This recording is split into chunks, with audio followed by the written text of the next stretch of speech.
want me to leave one with the judges? Yeah. Okay. Laura, you want to sit closer so you can have a judge thing for Q&A? Otherwise, I have. And then Miles, timing 8 minutes.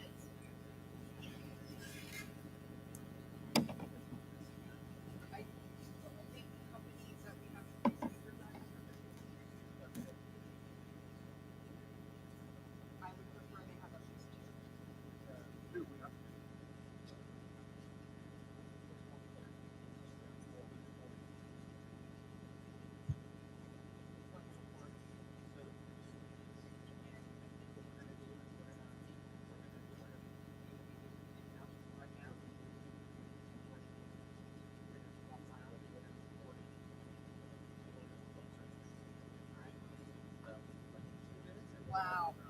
Okay, so should I just tell jokes? No. All right. Actually, that's the funny guy. Yeah.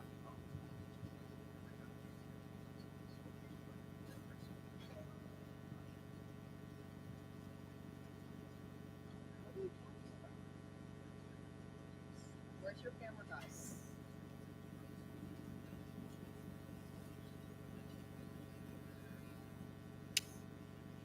I won't put it.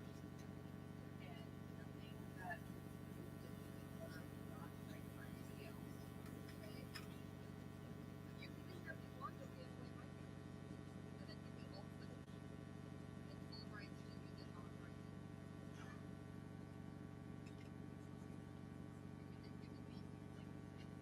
It's 20 minutes after.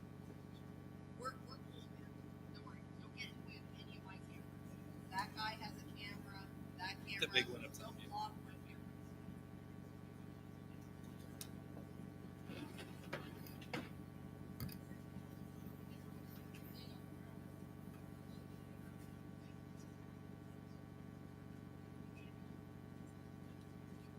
Can I start now?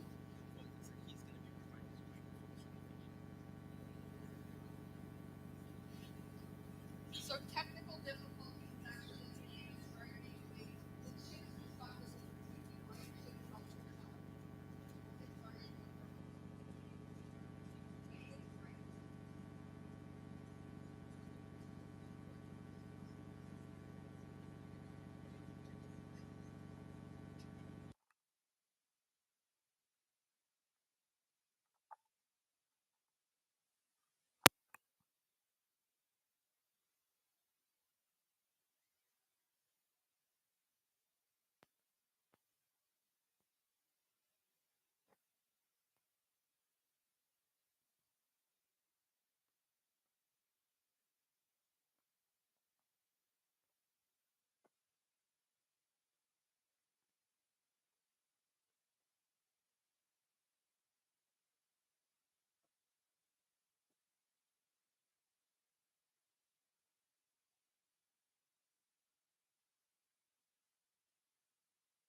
put in the best sound system possible. Yay, it's right, Francis.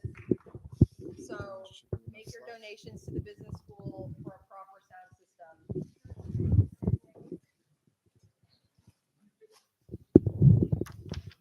Yes? I think that's plenty of slack, Mark. I just plug it in. Let's see how it sounds.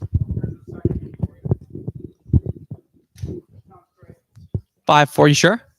3, 2, 1. Oh, there's me talking.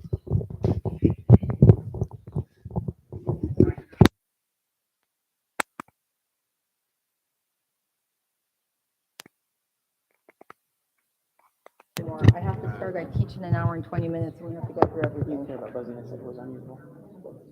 All right.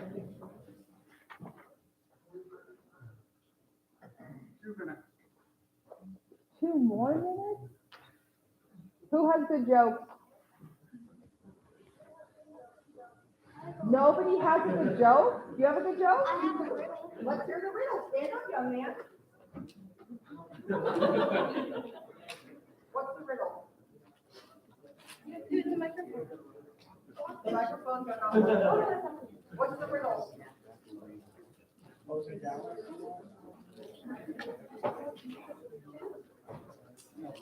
Is there an answer to the riddle? Yes. That's I think Mark will offer the riddle too much. for me.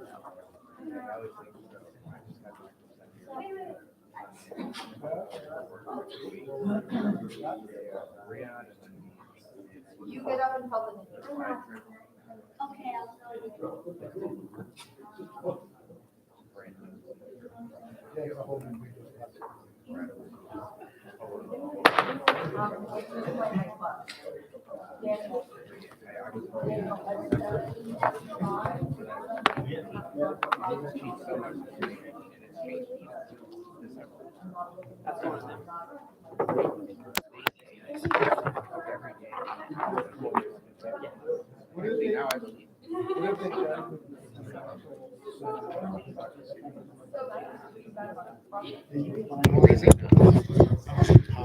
I'm talking. You hear me? Gotcha.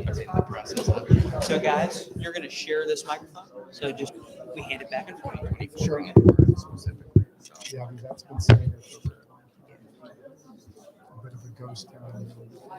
Like you said, they just enacted legislation, I believe it was at some point last year, where they had said that any company, foreign entity that is going to Wait, can anybody hear me? Only you can hear me and no one else? Wow.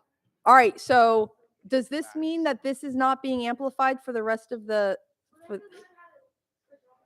So this program tonight, welcome to the 20th anniversary of the Miami Herbert Business School Business Plan Competition. I actually was a contestant in this business plan competition myself many years ago, and some judges who are currently in this room made me lose. I'm just kidding. Anyway, so in addition to being a competition, this is also a class in projecting your voice. So we are filming this. It is going to be something you will hold dear to you for the rest of your life. And I cannot tell you how proud of everyone I am to see the incredible growth of your businesses over just a few months for some of you. Incredible growth. So, hi, I'm Dr. Susan Amat. I run entrepreneurship initiatives at the Miami Herbert School of Business. And it is really a joy to have you here tonight. What we're going to be doing is very simple. We have 8 finalists for our 20th anniversary business plan competition. Very fierce competition. Before we get started, though, we're going to meet our illustrious judges. Do I have a clicker? Yes, I do. So, Larry Krueger, incredible background as a venture capitalist across retail, restaurant, supply chain, and could not be more lovely and humble. I'm so happy you're joining us tonight. Thank you, Larry. Dr. Leslie Bauman, with as many letters after her name as in it. She is actually on the board of the Entrepreneurship Advisory Board for the business school, has been a wonderful friend. She made her mark as an internationally renowned dermatologist, but she's also a tech entrepreneur with an exit and investor, and she always has the most beaming smile, and her son is a total hustler. So thank you very much for joining us. Laura Maidon is actually a godmother of the Miami scene, having been the founder of Endeavor Miami. And so she spent many years working with the acclaimed startups and scale-ups of Miami and just being an incredible supporter of them. And now she is one of the co-founders of Ascendo Capital, really changing how diverse entrepreneurs with diverse backgrounds are able to not only access funding, but access a network of support. And she's just such a lovely person with the most wonderful daughters other than mine. Thank you, Laura. And Carlos Iniguez runs programs for the Global Entrepreneurship Network. He has experience in more than 40 countries building startups and scale-up programs, and just brings a wealth of knowledge and has been an incredible mentor to all of our programs throughout this year at the Herbert Business School. So thank you very much for joining us, Carlos. Okay, so if we can switch over to the companies now, there will be an audience favorite. So you guys should get ready. Make your notes as you listen to all of these pitches. And when we're done with the 8 pitches, you will have a chance to vote for one company and they will get a nice little prize of their own. So without any further ado, very simple rules here. The judges have a rubric of 8 metrics that they are going to be scoring from 1 to 5. Each company will have 8 minutes total. However much time they spend on their pitch, the remainder of the time will be used for Q&A. We will be very strict about the 8-minute time limit. So judges, hopefully the entrepreneurs will answer succinctly so we can get a number of questions in. We will be tabulating in real time as we go, as we get your votes after each one. We will have a short deliberation where we will look at the total scores, see if everybody's comfortable with it, sign off, and make announcements. Additionally, after the during deliberation, we'll be preparing for 3 other announcements. Number 1, the Hefner Fellowships, where 5 entrepreneurial students are going to be awarded with a chance to be able to have some relief for the internships they hope to carry out this summer. Thank you so much to Bill Hefner for 20 years of support at the business school. And I'm really excited for you to meet some of these incredible students tonight that are going to be awarded your fellowship. So thank you for being here. We'll also be awarding the Paul Chagru Entrepreneurial Spirit Award to a team that shows lots of entrepreneurial spirit, as well as the audience pick. So we're going to have a fun-filled evening. We are going to start with a student from the School of Communications, Jake Bowling. Come on up here with co-working. Good luck. Be loud. So I don't scream into the mic. They're just going to hear when they review the audio me screaming. Okay. Talk normal. You guys can hear me at this volume? All right, perfect. All right. My name is Jake Bowling. This is Co-working SEO, the cheat code for co-working spaces. I'm sure everybody in this room has one thing in common. We all hate losing money. But 60% of co-working spaces are losing money right now because of unrented office space. It takes about 2 years for the average co-working space to become profitable. Vacancy leads to lost income, which delays that even farther. Operating expenses continue to eat away at cash flow, even if the space isn't rented. What if there was a done-for-you, turnkey solution for co-working space owners to drop that time from 24 months to just 6? That brings us to the co-working cheat code, a done-for-you program that gets co-working spaces more customers, more value, and more referrals. The market for co-working spaces is booming right now. There are 19,345 spaces globally, with over 40,000 expected in 2024, just 2 years later. Our total addressable market in the space is 6,200 spaces in the United States, making $9 billion in revenue. Our business model allows us to service 934 of those spaces, one per city, that produce $472 million in revenue. Of that, we hope to capture 24 in year one, which will gross our firm $390,000. The product looks like this. We start by implementing an immediate week one solution. It's a course portal that no other space will have. Entrepreneurs love courses. Udemy reports a 425% growth in course adoption ever since March 2020. We'll run ads with that new offer that no other space will have to fill up the space. And finally, once new customers join, we'll re-engage them with marketing workshops and strategy sessions to incentivize them to invite other entrepreneurs to the space. Both will enjoy a discount on their membership. It's kind of like plugging in a cheat code. The result is 103 times return on ad spend. This is a client that we actually have, and we didn't even implement the value ad. This was just the PPC campaign. So we expect faster and more pronounced results the second time around. Their bank account is going to look like this. We're more than a digital agency. Digital agencies offer generic services, but we offer marketing funnels. We offer the course development. We offer the on-demand graphic design.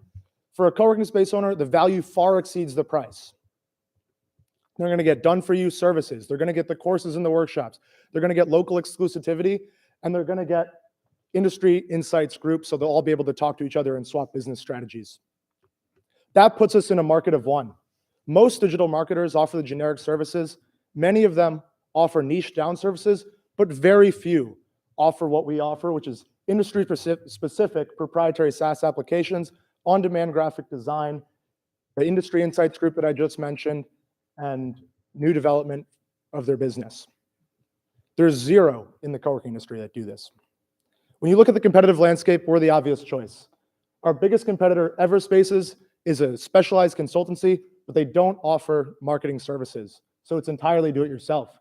SaaS companies like Hootsuite, Yoast, entirely do-it-yourself as well. The co-working owner doesn't have time for that. The same reason they don't have time to hire on Upwork or Fiverr. Local agencies, local freelancers, and premium services like Lounge Lizard are all generalized. Co-working SEO is the best choice for specialization, done-for-you services, and affordability. Our business model looks like this. We add 2 new accounts every month. Our sales team estimates we'll get 15 calls, so that's a conservative 13% close rate. We'll sell them an average subscription price of $2,500 a month, and that'll gross $390,000 in revenue after year one alone, off of only a $43,000 starting investment. We'll move from the retainer model to a 25% revenue share, and then eventually we'll sell premium courses and services to all of the entrepreneurs inside the co-working space. The key financials to look at are an 800% return on investment after year one. We'll break even in month 2. We're going to grow 888% between years 1 and 3, and our net profit margin is 36%. The money we raise will mainly go towards salaries for web designers and a sales team. Next, it'll go towards developing our course software. Finally, it'll go towards office rent and marketing software. And lastly, startup fees. A little bit about me. My name is Jake Bowling. I started Bolt Consulting, a full-service digital agency, 2 years ago. I've been a freelancer in the space for 6 years. I was the first president of the Gamma Delta chapter of Tau Kappa Epsilon at UM. And lastly, I'm on the dean's list, and we have 2 big clients that we're going to have starting when we launch. Questions?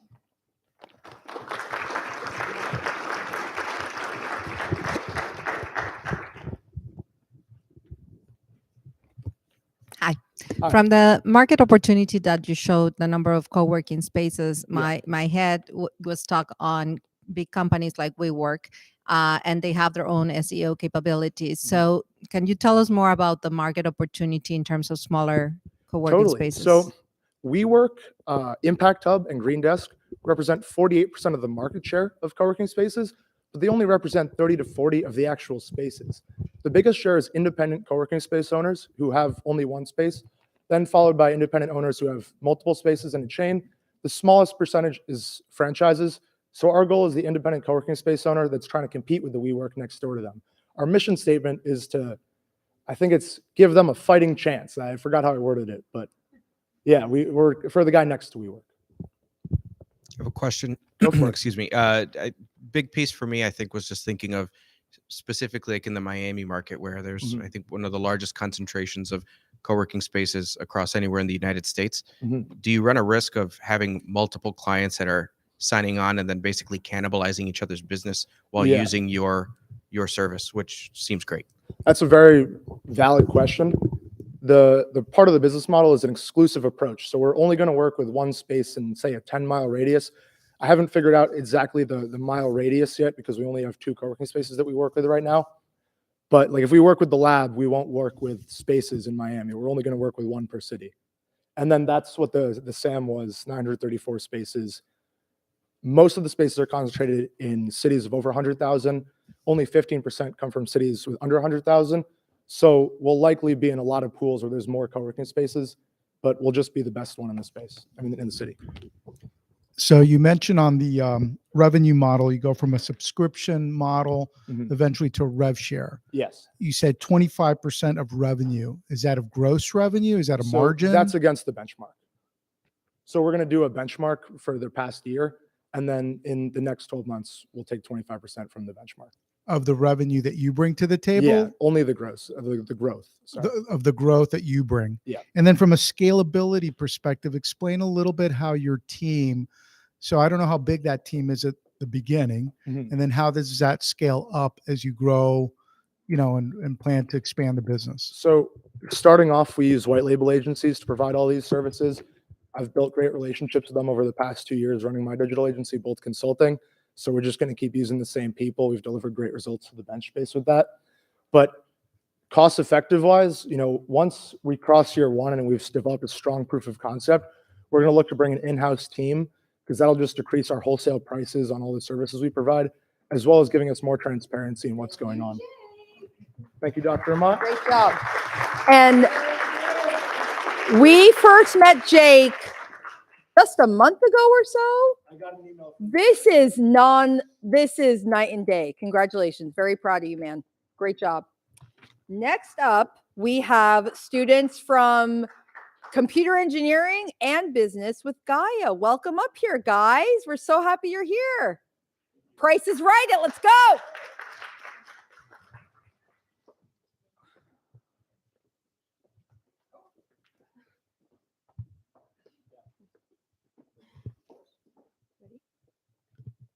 Hello, everyone. We are Gaia, and we want to show you how we can improve your walking experience.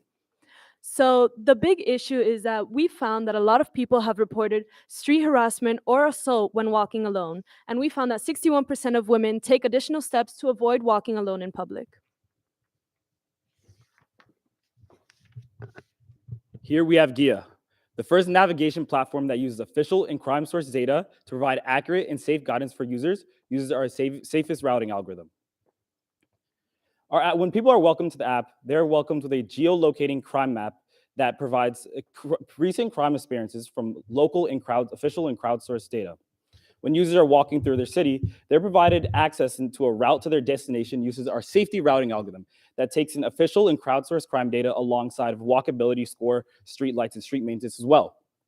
When users feel endangered, they're able to go into emergency mode, which provides live audio tracking and location tracking for their closest contacts so they can be guided and talked to and discussed with while walking through their journey. Alongside of that is user reporting. So during their journey, when they're walking through the city, they see something, they can say something. So they can be able to report different occurrences that happen as they're walking through a city, which will feed into our user reports for our crowdsourced data of crime history. So as you can see, we'll be using our resources for business operations, marketing, and our maintenance costs. However, we will heavily invest our resources in our product development. And once we start monetizing our app, we will be selling data, giving ads in our platform, and we will have government contracts with the police departments. To find our total addressable market size, we use navigation, lifestyle, and social media app markets. And then we use the total city population to find our serviceable addressable market size. So our team consists of 2 engineering majors and 1 business major. My partner Gabby will be working on product development and usability. I'll be working on business development and financials. And with Mnet's technical background and project management skills, we think we can do this. So now to talk about what we've done so far and what we hope for. So right now in early February, we first focused on our market validation, that there are people who would need this service and that we would be able to provide a solution for this.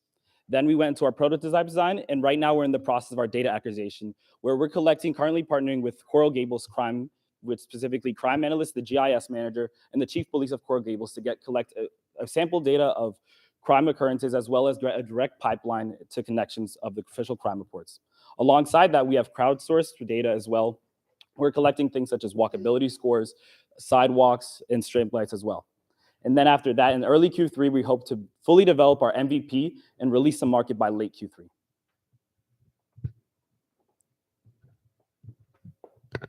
So whether our users are planning an itinerary for their trip or simply going to get a coffee, Gaia will be there to guide them. Thank you.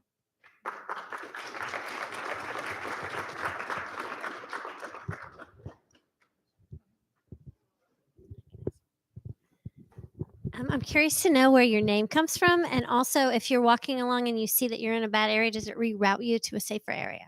Yes, so our name comes from guide in Spanish is guia, and I actually thought of it. It's just like one of those thoughts that just comes to you randomly, and they loved it, so that's why we're guia. And I'm sorry, what was the second question? If you're in a bad area, does it reroute Oh, you? yes, it'll reroute you. Just like you saw in the slides, it'll give you another safest route. So you're like waves, but for walking. Yes, exactly. So tell me a little bit about the defensibility of your model. I mean, I assume that other apps could like quickly get to the same. What are you doing different to be the one? So first of all, we hardly have direct competition in the U.S. market. We only have one direct competition from Citizen. It's a social media channel which alerts you with the crime reports around your neighbor. And when you download that app, you will only see 5 to 10 crime reports. What we want to do is that we want to make people safe anywhere, anytime, and that's our competitive advantage. And also, with our algorithm, with our MVP testing, for our algorithm, I think that will make us that will differentiate our advantage in the market.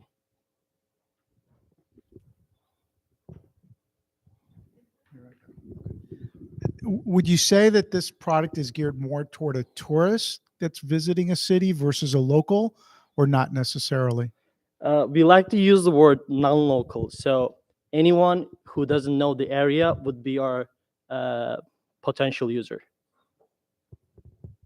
And a lot of this, like Waze, would be customer generated, right? I mean, this is about as much about the input that you're getting from the users. So if users aren't interacting much, you may not have all the data or may not be as valuable. Yeah. So yeah, you're right. So crowdsourced data is a really big impact and really important for solving our problem. But we understand that early on, we're not going to be able to have initial information. So we don't want users to be able to go on a plain map. So that's why it's really important that we connect and partner with local police agencies to be able to create a direct link to their official crime data. Right now, we're currently in partnership with Coral Gables, where we're getting some sample data. And once we're able to develop out a sample of what it will look like, we're able to get a direct connection where when users go on, it's not just crowdsourced, but it's official data that's been secured, verified that these occurrences happened in recent history. Here in the US, there's a very litigious society. Do you have any concerns that if this were to lead someone to an area where something does happen and it wasn't your fault, that they potentially could litigate against you? Yes, so thank you. We've thought a lot about that question when it comes to liability. So when users download our app, they will need to sign the terms and agreements, like the terms and agreements of the application in order to work with us. And also, as you can see here, we never say that a route is 100% safe, because that is just not possible. So we say, for example, 96% safe based on our crime data from the police and our user reports. And then, of course, certain areas may have a lower percentage, 86%, maybe even 80% of safety. So that's how we would do that.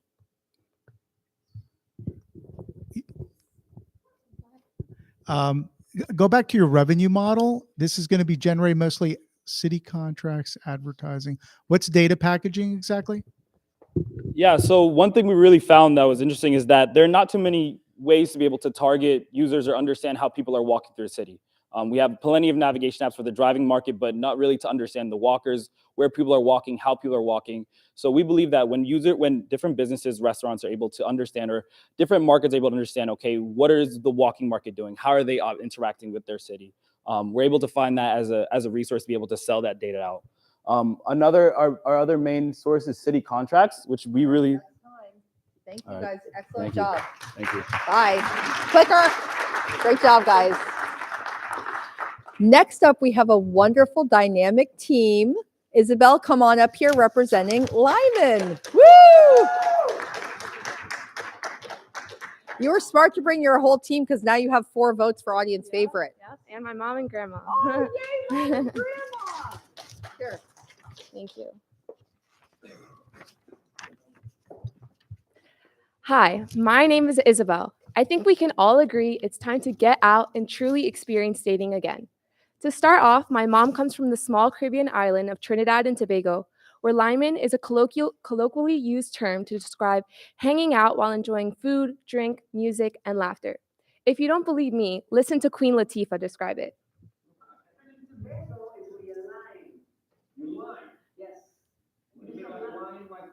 No, like lying, like chilling. That's what they call it, lying. So there's a big problem with online dating apps today. Millennials spend 10 hours a week on them, but rarely meet with their matches to go on a date in person. Why is this? One reason is because competitor apps give users limitless options, which results in overwhelm and stress. Another reason is due to the safety and privacy concerns with users' data, fake accounts, and harassment. The solution is an app that encourages in-person connection with quality connections with people in your network, the ability to plan and schedule fun dates right on the app, and the safety and legitimacy we provide with voice scanning and facial recognition. Through in-person conversations, we are able to find out that most people on dating apps were on it for entertainment, self-validation, and were for the most part not meeting with their matches in person. Furthermore, through Instagram polls, we found that 73% would rather date someone that was a mutual connection than someone completely random. 83% were unhappy with the number of times they're interacting on dating apps led to actually going on a date. And lastly, 51% felt it was difficult to find something fun to do on a date and coordinate a time. Currently, there are 102 million single people in the United States. Of that, 45 million are between the age range of 20 to 34. And of that, 40 million are on dating apps. Lyman plans to primarily target the single 20 to 34 age range that are on dating apps. So what does our app look like? This is one of the first screens users will be interacting with, and it's where they can decide whether to connect or ignore an invitation. In this case, the user decided to accept Sam's connection and is now looking for a date for them to go on through the Explore page. The user invited Sam to go sip and paint. Thankfully, Sam accepted. Now, Lyman will help them find the perfect day and time to make this date possible. Lyman will create value for stakeholders through user subscriptions, company partnerships, sponsored events, and third-party advertisements. After year 5, we project to have 140,000 subscribed users, 400 partnerships, 4,000 attendees per event, and $66,000 in revenue from third-party advertisements. Our main strategies for market adoption will be brand awareness, user acquisition, and user retention. Some ways in which we will achieve this will be through social media, email marketing, student ambassadors, brand partnerships, and prioritizing customer service. We divided our main competitors up based on whether they focused on relationship building or not, and whether if they offered experiences or not. Lyman stands out amongst the pack because we are specific for those looking to build relationships, and it makes it that much easier with our curated date experiences. This is our team of highly motivated students that are experienced in business and marketing. Our board of advisors includes Daniel Jimenez, CEO of Detley, and Simran Babani pursuing industrial engineering.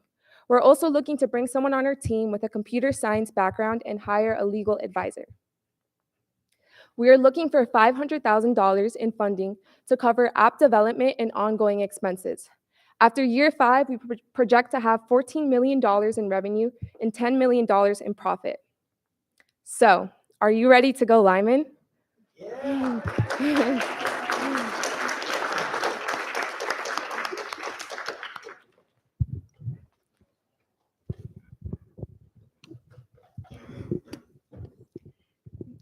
Can you, as I like to say, double click on really the difference of your app versus others, right? Mhm. So personal connections, and you said that people like to get introduced.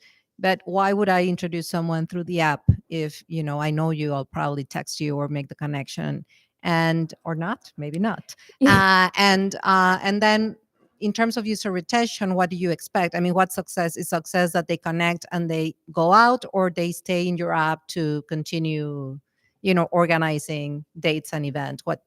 Yeah. What does user retention mean? Yeah, so I would say like at least in our generation, like people are just less likely to like text someone to pair you up together to match. So how I like to describe it is it's a combination between LinkedIn and Yelp. So LinkedIn in the sense that you're kind of, it's not about the swiping and how you look and all of this. It's about like connecting with people in your network so you feel more comfortable to meet up with them. And then for the user retention, I think expanding in the future to like other markets, like people that are friends for business. I know Bumble has done that, expanded into like different markets. So doing that, and then also like even if you're already dating someone and you want to find something fun to do that's not just the usual dinner and drinks, you want something different, then you're also welcome to be on the app like later on. But when we first start out, it will just be for people to meet. How do you differ from the Facebook app that was in the same quadrant that you're in? Yeah, the Facebook dating. Yeah, I'm sorry, I'm too old. to get any idea what Yeah, that so is. my mom is the one that told me about that. But basically, so that it's for a different demographic. Like this app will be primarily for like college students age 20 to 34 and like young working professionals. And then, sorry. Yeah. And then also, so on Facebook, you can match with people through like similar events you're going with together, but it's not like the events are specific for dating, or they don't have like different ideas of things that you can do. Like if you're adventurous, you can go kayaking or something like that. So it's really kind of just similar to all the other dating apps, but like through Facebook. And it's not like very specific since Facebook offers like a lot of different things. What are some of the steps that you're currently taking to validate the market and the need for Lyman? Yeah. So far I've just had in-person conversations with around like 30 to 35 people in my network, and take notes on that. I've done several rounds of like Instagram polling to find out just kind of how people feel, and that's where I got those results from. After this, I also plan to conduct some more in-person conversation because I think that's the best way to get good feedback and kind of make sure that we have all the features necessary for the app and what people actually want, to make sure that we know before we go ahead and like reach out to developers and things like that. Yeah. Thank you so much. Thanks. Excellent job. Thank you. And I was with them when it was like, maybe we should do a dating app. Incredible job. And the amount of validation you guys have done in such a short time, you should be really proud. Great job, guys. So the next team are not starting a male modeling agency. They are committed. Get up here, guys. Who do you think I was talking about? They are committed to helping people find a better way to get meaningful tattoos with art that represents why they're doing it in the first place. Poke.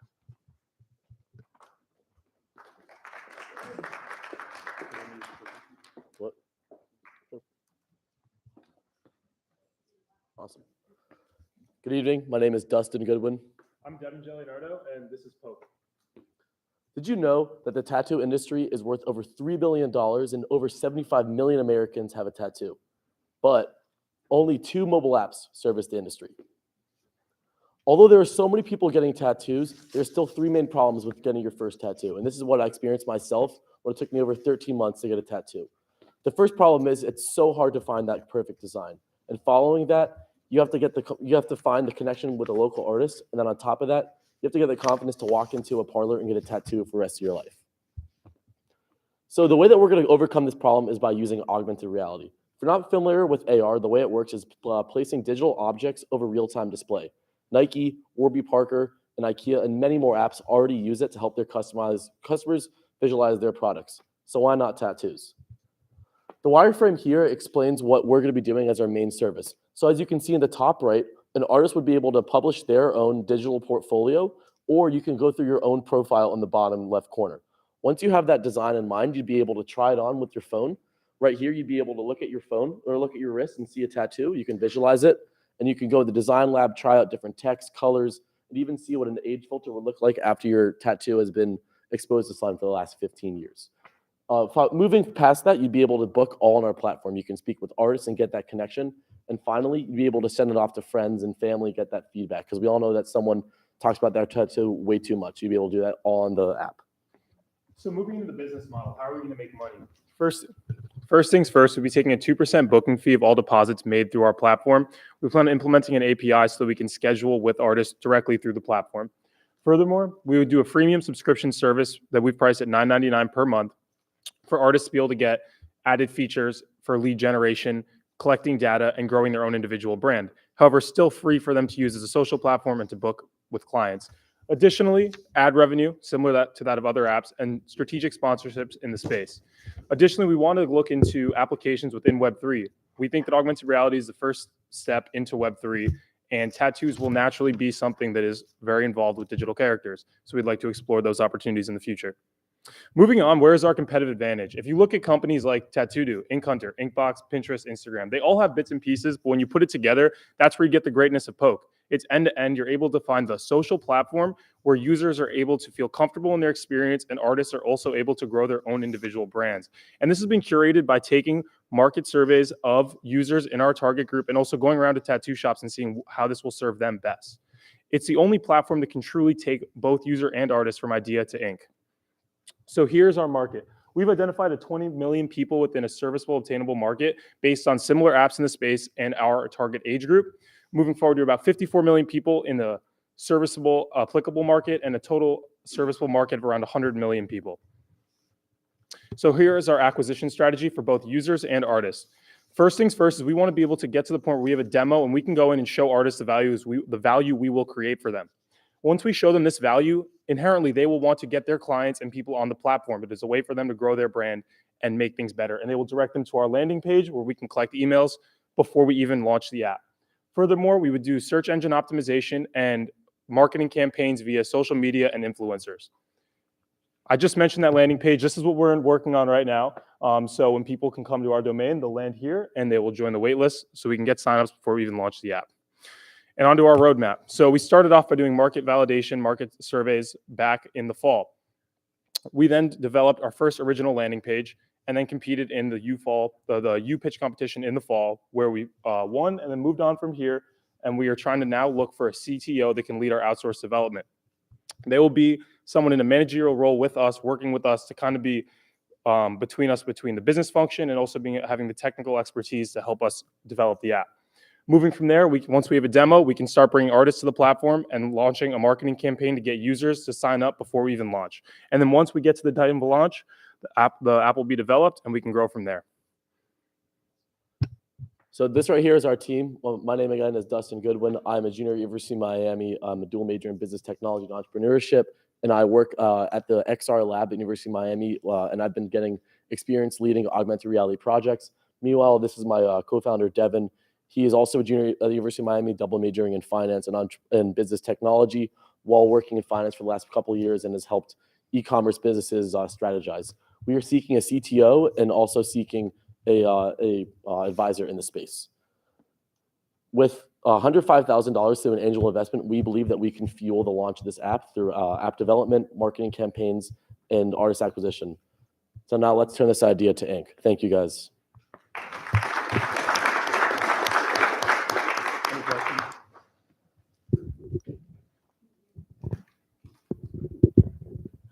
One question that I have is a little bit more about getting critical mass of artists onto the platform. And once that exists, I mean, obviously we can't ever guarantee that what shows up in AR will actually turn into like the perfect job. So what are you doing to consider quality control, customer reviews, and just general feedback about these artists, as many will hopefully start being onboarded to your platform? Sure. So we consider our platform a step in the direction of improving that process. So this started, I was in a tattoo shop for 2 hours and stencils were going on and off of my friend, and it took forever to find the quality they wanted. We envision that this process in itself will limit those problems in the future.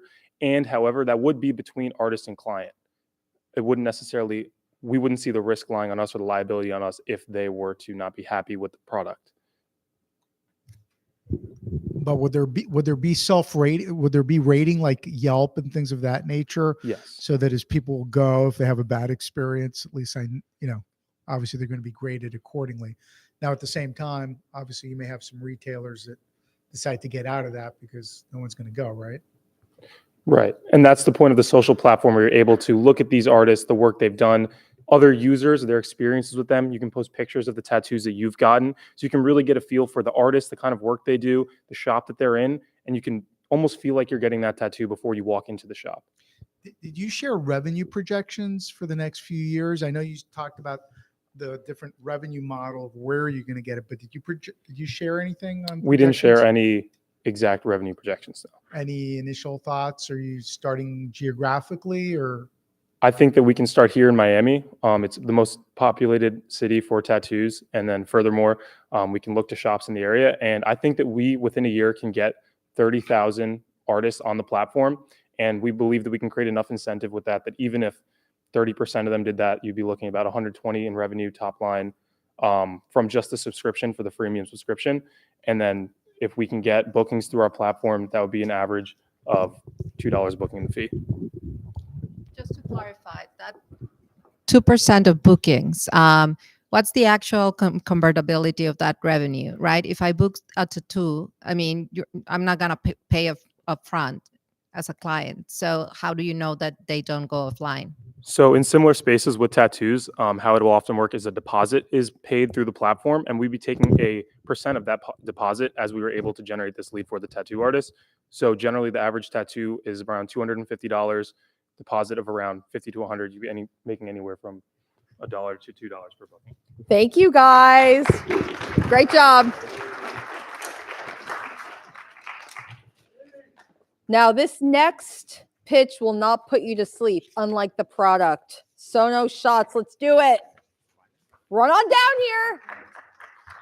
Thank you. My first close to Price is Right excitement. Thank you, Andre. Welcome. Oh, thank you so much.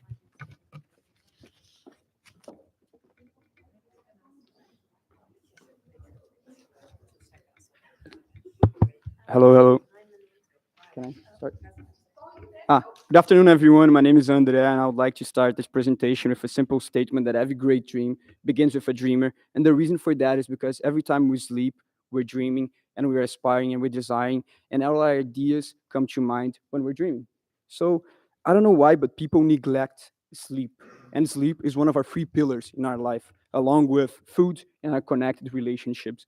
But why do people neglect sleep? I always question myself about that because I used to do it as well. You might not know, but probably you're not sleeping well. If you don't fall asleep 30 minutes after you lay down on your bed, or you don't stay asleep the whole night, and you wake up and you don't wake up feeling refreshed, you're not sleeping well. Me, myself, I used to wake up every day just needing that energy drink or that cup of coffee just to get me starting my day. And that's not healthy, because I can guarantee you 25% of you here have trouble sleeping. Statistically, 1 in every 4 people develop insomnia every year. And this leads to the sleep paradox. And what is that? People believe that the more I work, for the long hours I work, and the less I sleep, the better I'll produce and the more efficient I'll be. But that's not true at all. That would only lead to a deteriorating life cycle that you are not going to be optimizing yourself, and you're not believing your life to your fullest potential. If you sleep at least 8 hours per day, you're going to, the next day, work harder, work smarter in a shorter period of time. And that's why we created Sono Shots. And with Sono Shots, dreaming never felt so easy. It's a 2-ounce sleeping shot infused with sleep-inducing ingredients that will help you fall asleep at night, stay asleep, and it helps you quiet your mind, calm your body, and it will also enhance sleep. So, will I benefit from SonoShot? I don't know. I'm a very agitated, hyperactive individual. I cannot stop talking late at night. My girlfriend asked me to take a SonoShot every night because I'll just not shut up. But I have some friends that are very anxious. Sometimes they have an exam on the following day, he cannot fall asleep, his mind just go off. So I offer him a SonoShot to help him fall asleep. Well, if you travel a lot from Miami to California to Europe to Brazil, I don't know, you probably need a SonoShot because then you're going to feel jet lag and you need something that will help you fall asleep when you're traveling. So, is it SonoShot innovative? Well, when you wake up, what's the first thing you do? You take a shot of coffee. When you go to club, what do? You take a shot of vodka or a shot of tequila. So why not take a SonoShot to go to bed? It's natural. We have different flavors: grape, strawberry, green apple, and it's made in the USA. Our competitors, we have two relaxation beverages in the market, Dream Water and also Neurosleep. And each one of them has their disadvantages. Dream Water, for example, depends itself a lot on 5-HTP, and that consumed daily may affect your serotonin levels, which are technically your happiness hormone. And we have melatonin as well. When melatonin, there's this common and wrongful misconception that people think that melatonin will induce your sleep, and it will not. It has been scientifically proven. And that's why people take high dosages of melatonin, thinking that will make them sleep. But technically, you're just only going to wake up groggy the next day. And prescription pills, I'm not going to go into that matter in this post-pandemic era. I can guarantee no one wants to be dependent upon it. And right now, we're focusing our strategy on trade marketing, which is strategically on B2B. We are right now currently in over 40 locations here in the city of Miami, including 3 7-Elevens, 2 in Brickell, and 1 in Deerfield Beach. And we're also trying to pitch as our product to boutique hotels in Miami Beach. Everyone that travels, you want to stay in a hotel, you're feeling jet lagged, Miami Beach does not have a peaceful environment, to be honest. So sometimes you need something that will help you fall asleep. And that's why we're trying to pitch you hotels right now. And we also have our e-commerce up and running that you can order your SonoShot anywhere in the United States and it'll be delivered to you in 5 days. Our social media strategy, we have on Instagram with over 2,000 followers. And we're not doing that much of an investment in online right now due to the lack of financial resources. That's why we're actively pitching media lists to media outlets. And we're also gifting our product to micro-influencers. Our Sono team is composed of a vast variety of people with experience in the CPG industry. We have João, which is an ex-senior vice president of Lundberg, which is a pharmaceutical in Europe. And we have Alfredo as well, which is an advisor, which is an investor at Gorton Capital.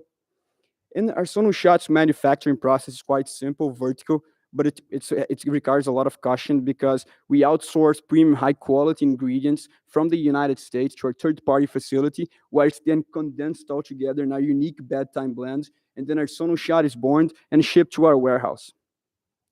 Our company history is quite rough, to be honest.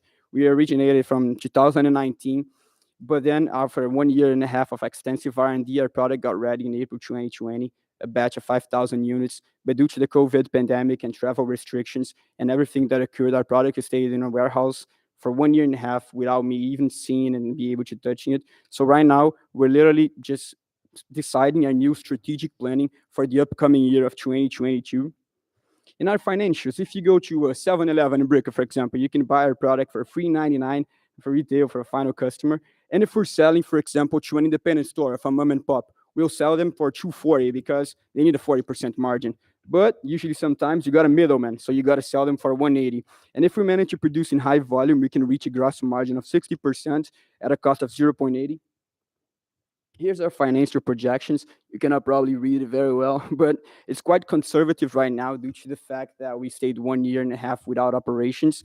We decided to be very conservative when projecting it, and we're considering a 10-store increment per month because all of these 40 stores that we managed to accomplish, we started in January of this year. And also we're considering a 15% increase by month in our online sales. And we're asking for $25,000 for 10% stake, where it will mostly be redirected to our online presence. We have not allocated any resources to online because of the competitive aspect towards it. So we just wanted to consolidate our name right now in the Miami market by generating a lot of brand awareness and by doing some guerrilla marketing by being the more number of stores we can. So thank you very much. With SonoShot Stream, you never felt so easy.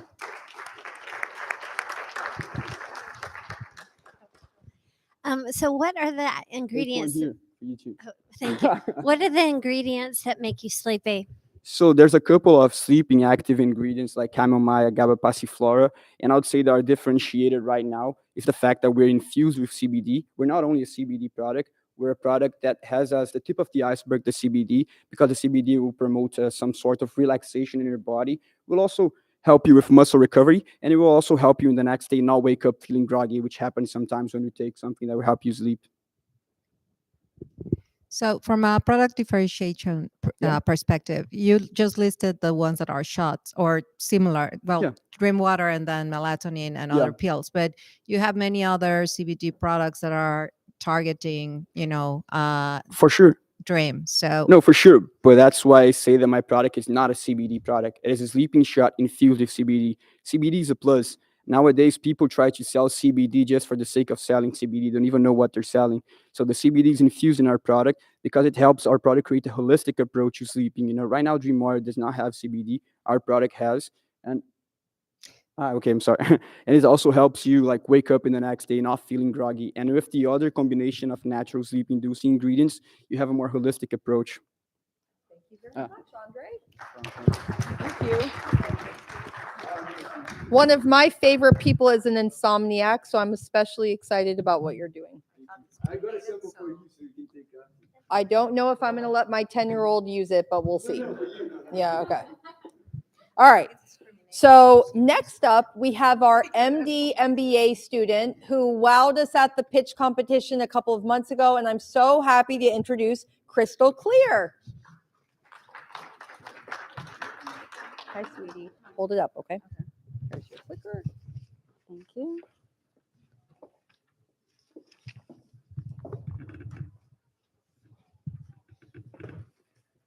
Hi, everyone. My name is Miriam Ghali, and I'm an MD MBA student at the University of Miami Miller School of Medicine and Miami Herbert Business School. I'm also the founder and CEO of Crystal Clear, the first ever mobile phone application that allows you to shop for your healthcare services and completely eliminate the possibility of ever receiving a surprise medical bill. Surprise medical billing, a form of balance billing that refers to unexpected charges patients receive for outpatient or out-of-network medical products or services, is a problem that costs our healthcare system over $40 billion every single year. Internal and non-referred physicians are frequently out-of-network. Although patients can choose their primary care physicians and some surgical subspecialties choose the physicians they see when they're admitted to the